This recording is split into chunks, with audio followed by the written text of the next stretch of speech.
So I bought these over the door kind of hangers here. I'm using one in my pantry and one in my closet in my bedroom, and I had to just leave a quick review because these things are awesome.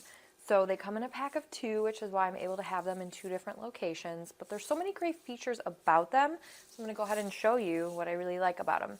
First off, they just hang over the door here. This is all fully removable, and there's no hardware that needs to be installed whatsoever. So you just simply put these metal clips through the top here and then hang them over the back of your door. Super simple.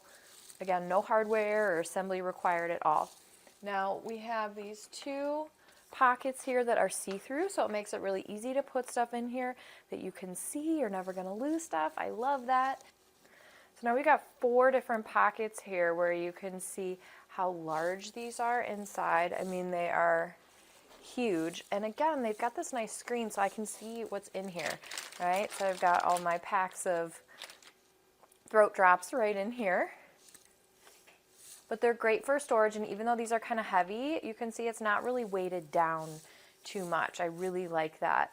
There's so much space, there's so much storage. I love these over the door storage hangers because it just makes it really easy to have some extra storage in my home. I can put just about whatever I need in there, and it's not blocking everything because all the pockets are see-through. So I love that. I love these things, and I would highly recommend them. We've even got these extra little spaces here, just tons of storage space, easy to install, and they look really nice too. So highly recommend these.